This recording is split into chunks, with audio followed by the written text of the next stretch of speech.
berkumpul di channel Sang Penghujat. Kali ini kita telah sampai di episode ke-46.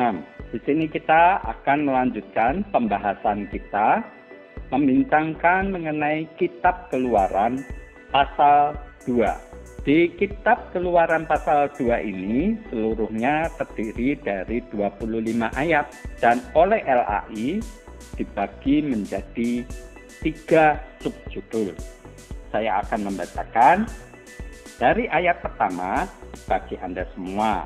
Silakan Anda membuat nyaman ketika menyaksikan tayangan video ini. Bisa dengan menyiapkan kudapan, makanan kecil, minuman, agar teman, agar saudara sekalian untuk bisa sekalian membahas Kitab Keluaran pasal 2 ini secara bersama-sama. Oleh LAI diberi subjudul Musa lahir dan diselamatkan. Ayat pertama. Seorang laki-laki dari keluarga Lewi kawin dengan seorang perempuan Lewi.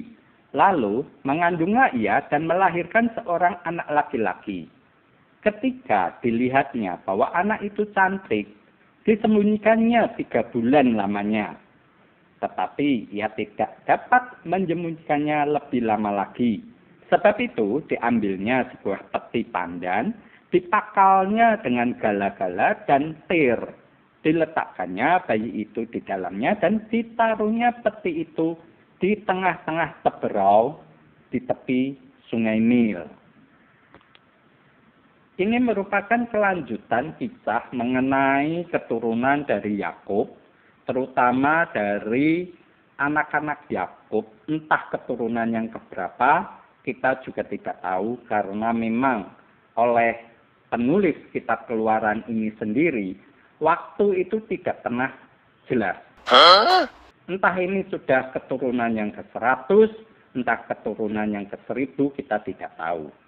Ini hanya lanjutan cerita bahwa keturunan dari Yakub, anak-anak Yakub 13 orang itu telah menurunkan lagi generasi ke generasi yang lain dan sampai pada kisah di sini. Di sini dikisahkan ada seorang laki-laki Lewi kawin dengan perempuan Lewi. Nama dari mereka ini tidak disebutkan. Hanya disebutkan bahwa mereka mempunyai anak laki-laki tapi cantik. Disebutkan di sini cantik. Anak itu cantik dan disembunyikan 3 bulan lamanya. Mengapa disembunyikan?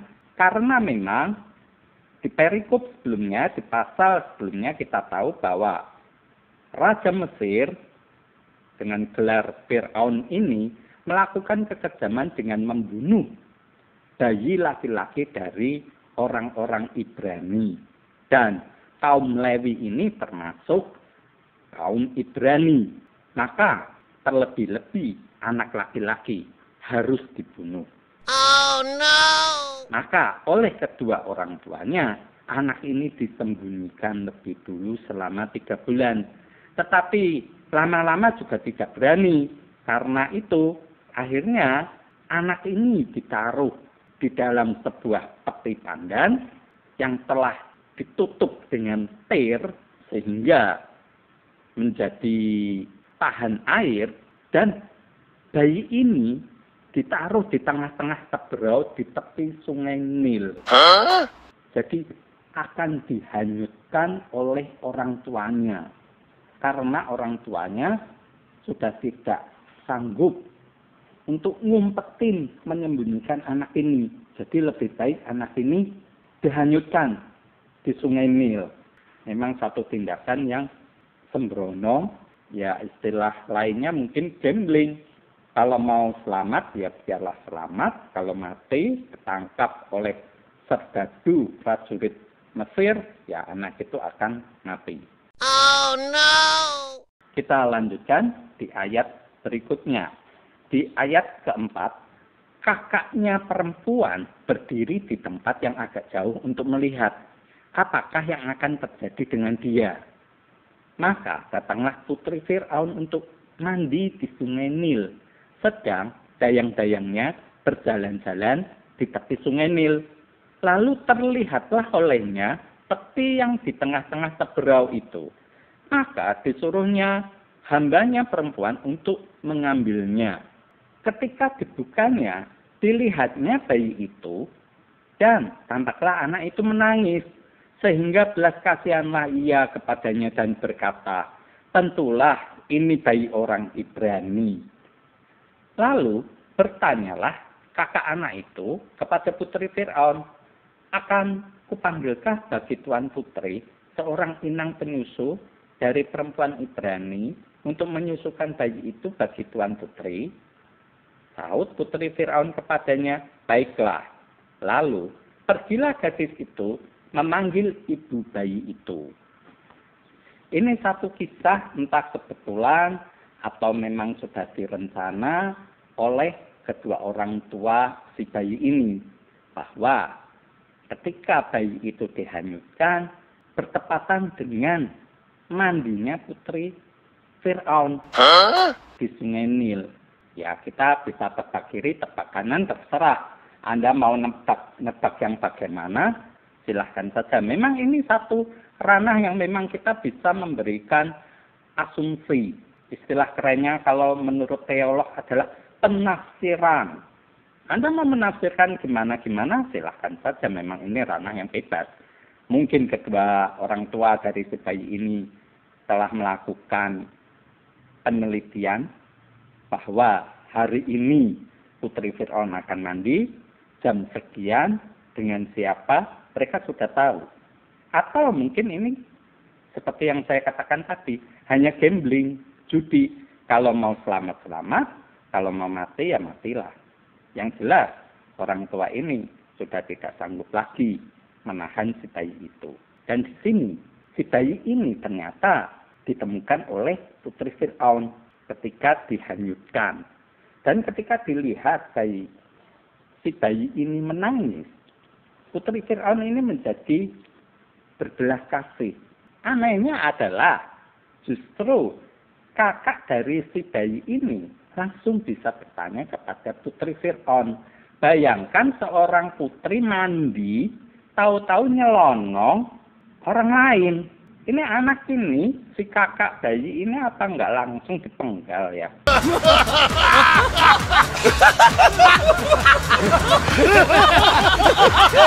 Ya tapi kembali lagi ini suka-suka yang cerita.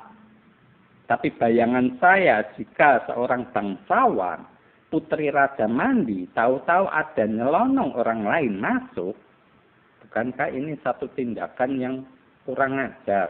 Bisa-bisa si kakak bayi inilah yang akan dipenggal. Tapi justru di sini tidak. Si kakak dari si bayi ini menawarkan jasa untuk mencarikan inang penyusu. Dan kemudian diperbolehkan, disetujui oleh putri Fir'aun ini. Kita lanjutkan di ayat ke-9. Maka berkatalah putri Fir'aun kepada ibu itu, bawalah bayi ini dan susukanlah dia bagiku. Maka aku akan memberi upah kepadamu. Kemudian perempuan itu mengambil bayi itu dan menyusuinya. Ketika anak itu telah besar, dibawanyalah kepada putri Fir'aun yang mengangkatnya menjadi anaknya dan menamainya Musa. Sebab katanya, karena aku telah menariknya dari air. Kita lihat di sini bahwa putri Fir'aun ini justru meminta pada si ibu untuk menyusukan anak itu dan dibayar. Dapat upah perempuan itu. Ini juga ada asumsi, ada penafsiran. Siapakah si ibu ini? Si ibu ini adalah ibunya si bayi ini. Karena tadi si kakak dari si bayi ini menawarkan ibu untuk menyusui. Yang dia tahu yang bisa menyusui siapa? Ya ibu dari si bayi itu, ya alias ibunya sendiri. Dan sekarang si ibu justru dibayar oleh putri Fir'aun. Ini enaknya 2 kali lipat, Bapak Ibu. Anaknya bisa diasuh dia, disusui dia sampai besar, dan dia digaji. Ya, ini cerita yang bagus, cerita yang menyenangkan. Di tengah-tengah kemelut, di tengah-tengah satu kejadian yang membahayakan dan juga menyengsarakan kaum Ibrani, justru orang tua ini mampu mendapatkan keuntungan. Di tengah-tengah kesempitan, dia mendapatkan kesempatan. Bukan saja dia dapat merawat anaknya yang harusnya mati, tapi bisa tumbuh kembang menjadi besar dan dibayar.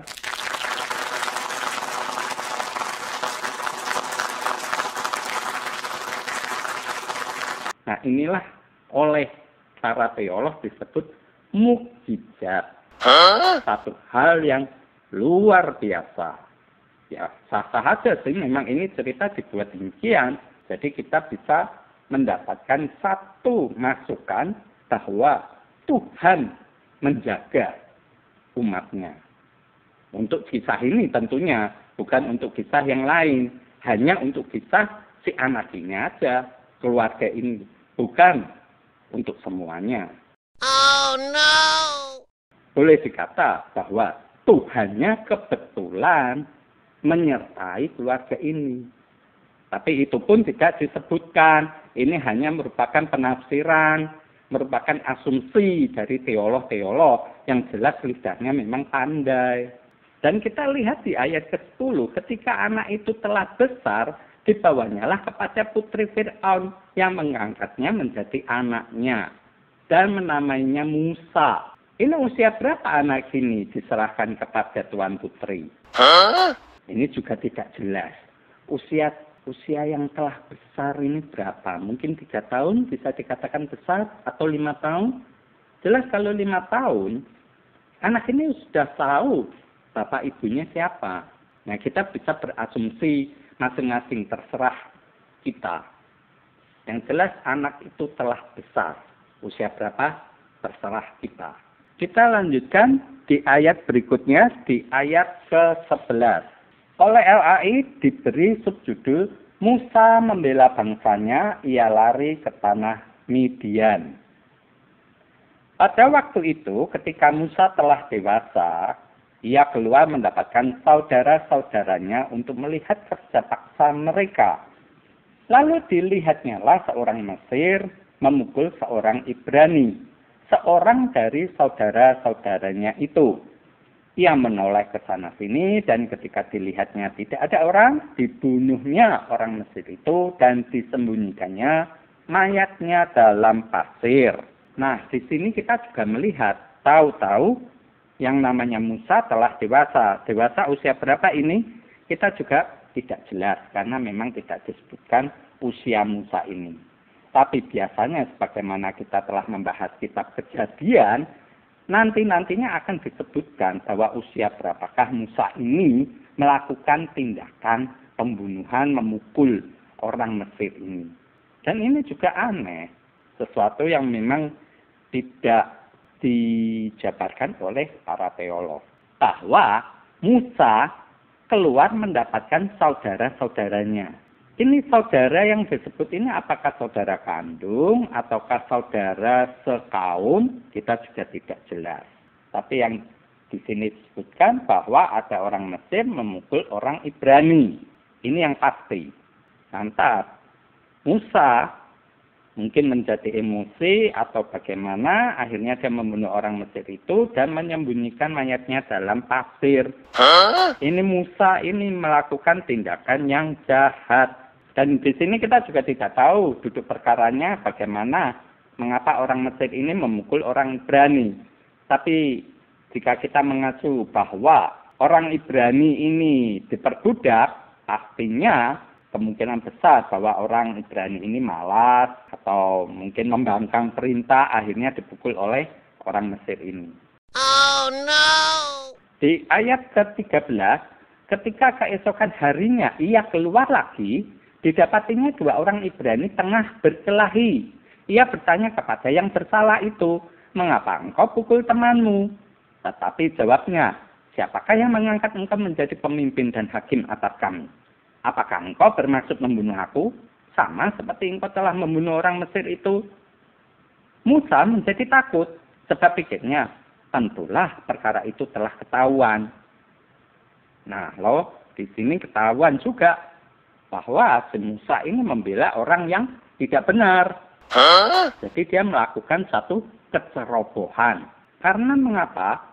Ketika dia keluar lagi, dia melihat orang Ibrani yang berkelahi, dan dia mendapati bahwa orang yang berkelahi, yang bersalah itu justru tahu kejadian yang dilakukan oleh Musa, bahwa dia membunuh orang Mesir.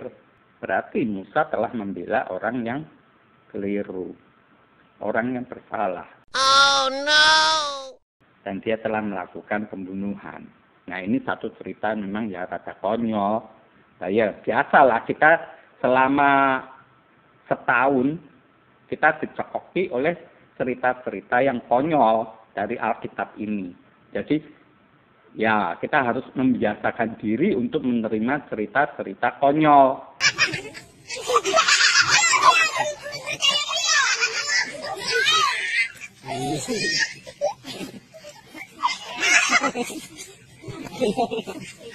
Tapi harapan saya, cerita konyol ini tidak membuat Anda menjadi bego, menjadi tulul.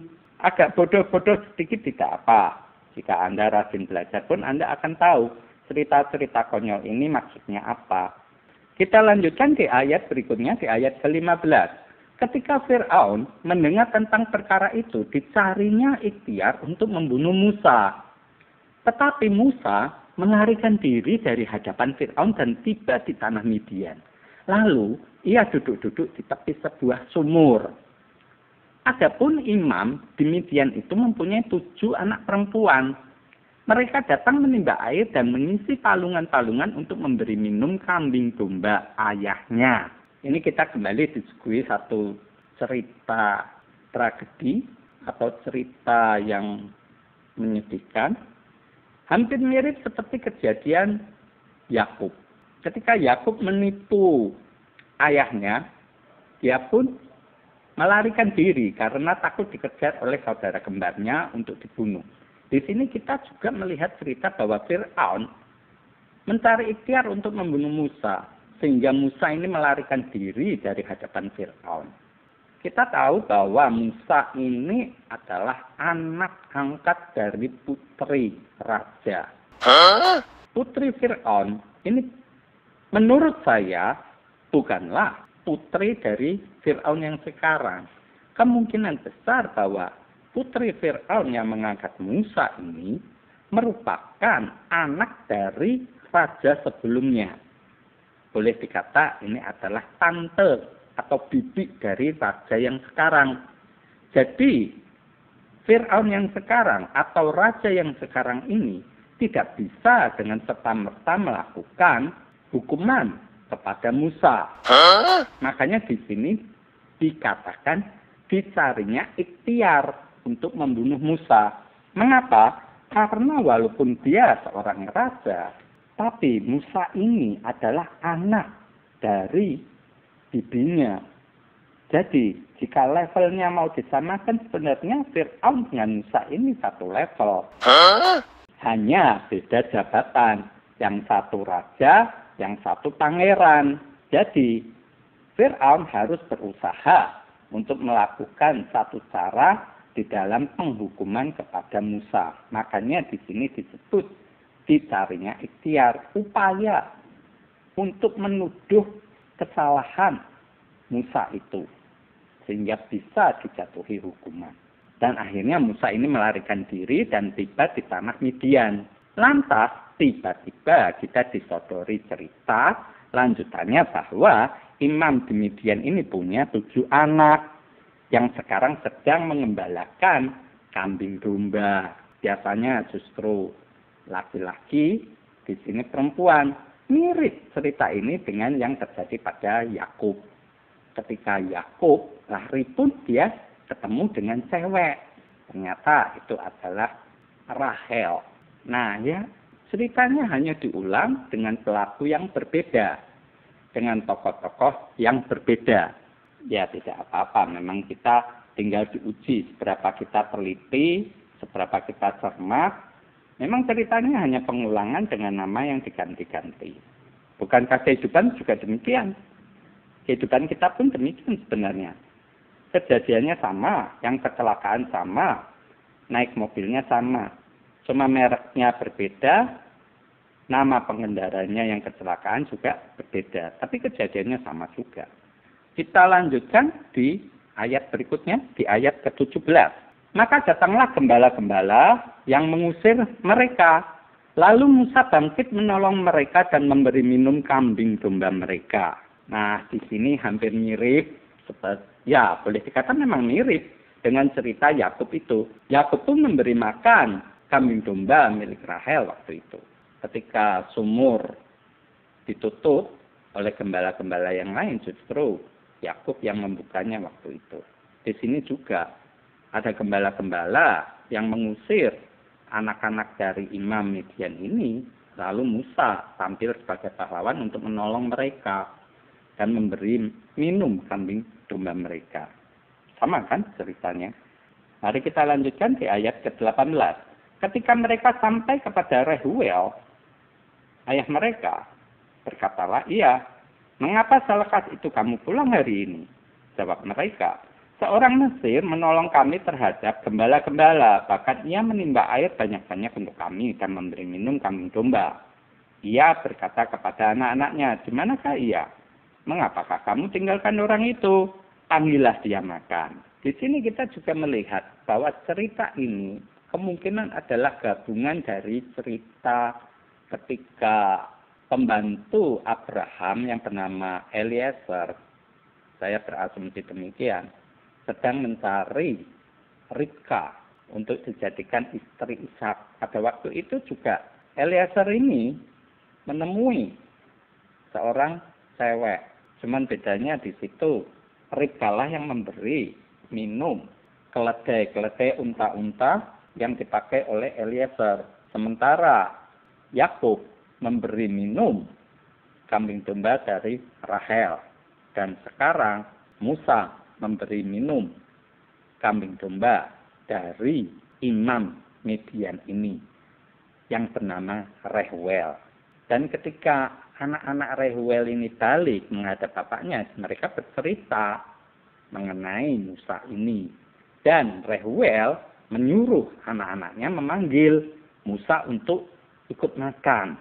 Ini satu rezeki yang luar biasa yang didapat oleh Musa ketika dia dalam pelarian diri karena takut dibunuh oleh Fir'aun. Kalau dahulu Yakub takut dibunuh oleh Esau. Di ayat ke-21, Musa bersedia tinggal di rumah itu lalu diberikan Rehuelah Sipora anaknya kepada Musa. Perempuan itu melahirkan seorang anak laki-laki. Maka Musa menamainya Gersom sebab katanya, "Aku telah menjadi seorang pendatang di negeri asing." Di sini ya hampir mirip seperti cerita Yakub. Hanya sedikit ada variasi bahwa Musa tinggal di rumah Rehuel dan akhirnya dinikahkan dengan Sipora. Kemungkinan besar memang Musa sendiri dibutuhkan oleh Rehuel untuk menjaga anak-anaknya. Karena anak-anaknya cewek semua ini kemungkinan. 7-7-nya cewek, tidak ada cowoknya. Makanya mereka biasa dibuli oleh gembala-gembala yang laki-laki.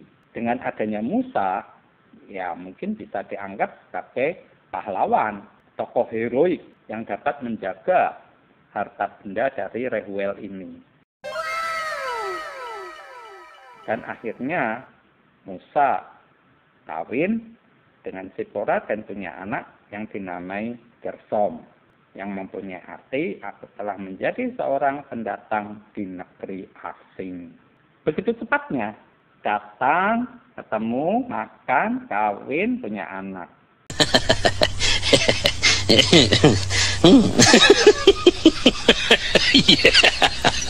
Jangkanya berapa lama ini? Kita juga tidak tahu lagi. Berulang-ulang selalu ceritanya tanpa waktu. Kita lanjutkan di ayat berikutnya, di ayat ke-23. Oleh LAI diberi subjudul Musa diutus Tuhan. Lama sesudah itu, matilah Raja Mesir. Tetapi orang Israel masih mengeluh karena perbudakan. Dan mereka berseru-seru sehingga teriak mereka minta tolong karena perbudakan itu sampai kepada Allah. Allah mendengar mereka mengerang. Lalu ia mengingat kepada perjanjiannya dengan Abraham, Ishak, dan Yakub. Maka Allah melihat orang Israel itu dan Allah memperhatikan mereka. Di sini, di ayat-ayat ini adalah ayat yang mengerikan bagi saya pribadi. Diawali oleh kalimat lama sesudah itu matilah Raja Mesir. Berapa lama? Kita juga tidak tahu. Karena kembali tidak ada waktu yang tegas, jelas, gamblang. Hanya lama. Lama ini relatif. Kalau Anda berada di tempat hiburan, Anda bermain mungkin seharian, mungkin bagi Anda tidak lama. Tapi coba Anda menunggu kereta, menunggu bis, menunggu mobil, menunggu ojek. 5 menit itu sudah terasa lama kalau Anda berdiri di tengah jalan. Ini relatif. Lama ini menurut penulis berapa lama kita nggak tahu jangka waktunya. Tapi sampai Raja Mesir mati, jelas ini berpuluh-puluh tahun. Dan berpuluh-puluh tahun itu orang Israel mengalami perbudakan. Lantas di manakah berkat-berkat yang dikatakan Yakub kepada keturunannya? Oh no! Song Bapak Ibu, kebohongan. Kalau saya berasumsi bahwa ya itulah perkataan orang mau mati. Ngawur semuanya. Mana ada berkat, mana ada kutukan. Karena semuanya mengalami hal yang sama. Jika Anda lihat kembali tayangan video terdahulu, saat-saat menjelang matinya Yakub, dia memberikan berkat, memberikan petunjuk yang akan terjadi pada keturunannya. Satu persatu anak-anaknya dipanggil, diberi berkat. Bagi saya bukan hanya berkat, tapi itu juga ada kutukan. Namun yang jelas bagi saya itu hanya ocehan orang mau mati. Dan ternyata memang tidak terbukti. Sekarang keturunan keberapa ini? Kita juga tidak jelas. Hanya pinter-pinternya para teolog Nasrani aja yang ngoceh tidak karuan. Ini itu bahwa janji Tuhan digenapi. Mana? Dan kita melihat di sini di ayat ke-24. Allah mendengar mereka mengerang. Lalu ia mengingat kepada perjanjiannya dengan Abraham, Ishak, Yakub.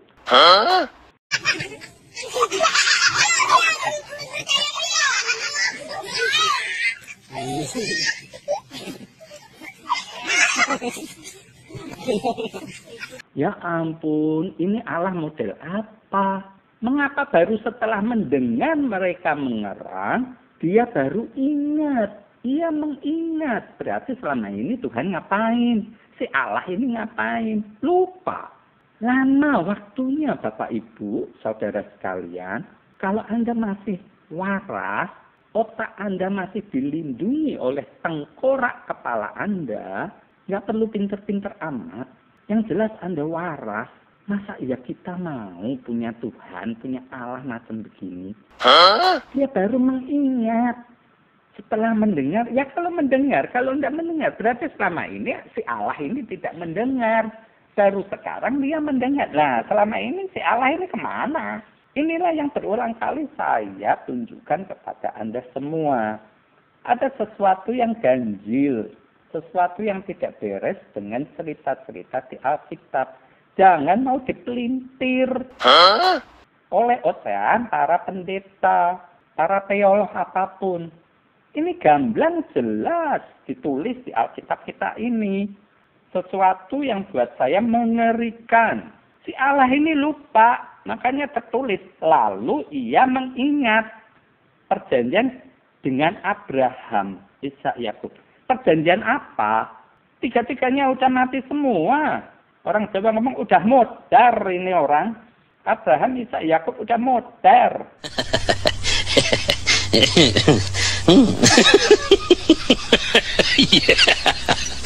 Makanya si Tuhan sendiri, si Allah sendiri lupa dengan janjinya. Oh no. Baru sekarang di ayat terakhir Maka Allah melihat orang Israel itu dan Allah memperhatikan mereka. Selama ini berarti nggak diperhatikan. Allah tidak peduli. Hati-hati Bapak Ibu. Tuhan yang kamu sembah itu Tuhan yang macam apa? Ini yang saya tunjukkan kepada Anda semua. Terserah jika Anda memang masih mau percaya dengan ocehan para pendeta, para teolog. Silahkan, itu hak Anda. Memang pilihan bebas, free will to choose. Kalau hanya cuma free will, ya itu bohong juga. Nggak ada free will. Anda free will to choose. Yang mana Anda pilih? Yang saya jabarkan ini atau tetap bersikukuh percaya ocehan para pendeta, para evangelis? Silahkan, itu hak Anda. Tinggal waras atau tidak. Inilah Bapak Ibu dari Kitab Keluaran pasal 2. Ke-25 ayatnya telah kita bahas, kita baca, kita telaah, kita perhatikan, dan kita nalar secara waras ke semua cerita ini. Semoga apa yang telah kita lihat, kita teliti ini dapat membuat iman kita menjadi lebih baik. Dan saya mengucapkan banyak terima kasih untuk segenap perhatian yang telah Anda berikan di channel Sang Penghujat ini. Sekali lagi terima kasih dan kita bertemu kembali di episode mendatang. Shalom.